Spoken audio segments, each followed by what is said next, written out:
शुक्रिया सर। मैं सदर जमहूरिया के खुतबे की मुखालिफत में खड़ा हुआ हूं। मैं बरसर इख्तिदार जमात से जानना चाहूंगा, क्या ये सच नहीं है कि आप ही के आदाद शुमार 75वां NSSO का डेटा ये कहता है कि 25% मुस्लिम बच्चे पैसों की गुर्बत की वजह से तालीम से ड्रॉप आउट हो जाते हैं। क्या ये सच नहीं है कि 7 साल से ऊपर जो बच्चों का खवानगी का तनासुब है तमाम मज़ाहिब में सबसे कम मुसलमानों का है? क्या ये सच नहीं है कि ग्रॉस अटेंडेंस रेशियो तमाम मज़ाहिब का सबसे कम मुसलमानों का है? क्या ये सच नहीं है कि सबसे कम एनरोलमेंट जो होता है वो मुसलमानों का है? क्या ये सच नहीं है कि AISHE की रिपोर्ट ये कहती है कि हायर एजुकेशन में मुसलमान का तनासुब 5% से 4% पर आ चुका है? और ये सरकार इन तमाम आदादो शुमार को देखते हुए, इनके आदादो शुमार को सामने रखते हुए सदर जमहूरिया के खुतबे में लफ्ज अक़लियत का, माइनॉरिटी का जिक्र भी नहीं किया गया, जो भारत की आबादी का 19% का हिस्सा है। ये इनकी मोहब्बत है अक़लियतों से और मुसलमानों से।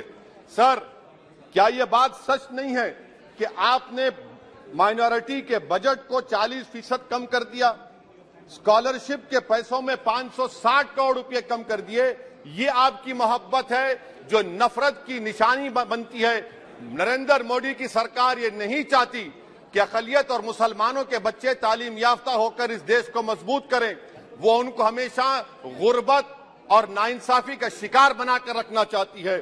सर, दूसरी बात इसमें यह है कि आज अक़लियतों को मुसलमानों के ताल्लुक से कोई महीना ऐसा नहीं जाता जहां पर उनको जान से मारने की धमकी नहीं दी जाती। बरसर इख्तिदार जमात की एक MP साहिबा ने कहा कि चाकुओं को सिर्फ तरकारी के लिए इस्तेमाल मत करो, गर्दनें काटने के लिए इस्तेमाल करो। बरसर इख्तिदार जमात के एक MP ने दिल्ली में कहा कि मुसलमानों का समाजी बायकाट करो। बरसर इख्तिदार जमात ने गुलबर्गा के रेलवे स्टेशन को हरा रंग किया गया था, उसको ये कहकर तब्दील कर दिया कि मुसलमानों का रंग है।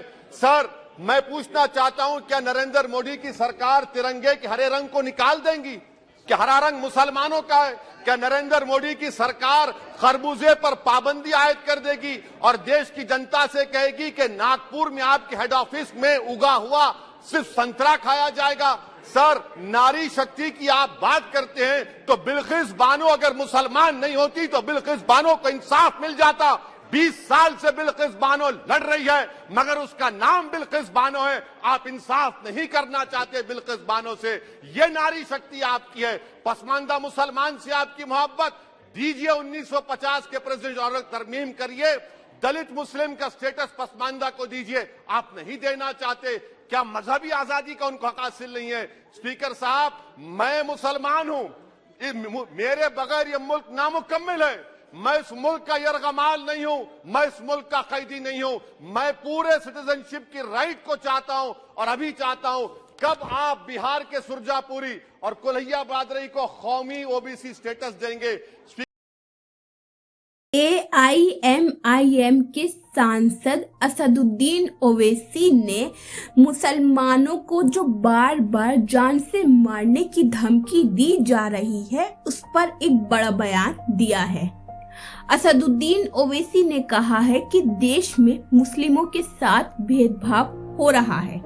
उन्होंने कहा कि बिल्किस बानो को न्याय नहीं मिला और इसकी वजह यही थी कि वे मुसलमान है। लोकसभा में बहस के दौरान उन्होंने कहा कि कोई महीना ऐसा नहीं जाता जब मुसलमानों को जान से मारने की धमकी नहीं दी जाती। सत्ता पक्ष के एक सांसद ने कह दिया कि चाकुओं को तेज कर लो, सिर्फ सब्जियां मत काटो। एक ने कहा कि मुसलमानों का बाइकॉट करना होगा। बजट पर सवाल उठाते हुए ओवैसी ने कहा कि मुस्लिम बच्चों को मिलने वाली स्कॉलरशिप घटा दी गई है, फंड में 40% की कमी कर दी गई है।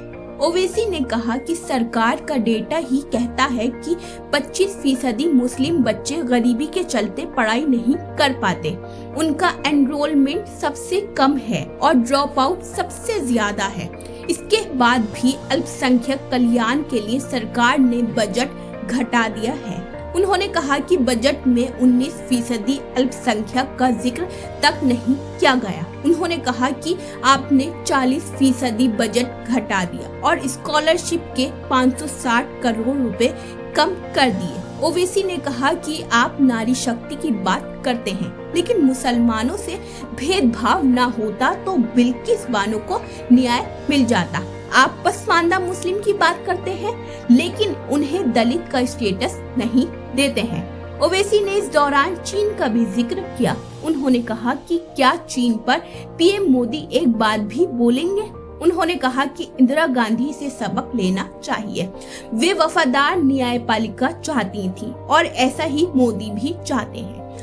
हैदराबाद के सांसद ने कहा कि देश में 1% लोगों के पास 60% दौलत है।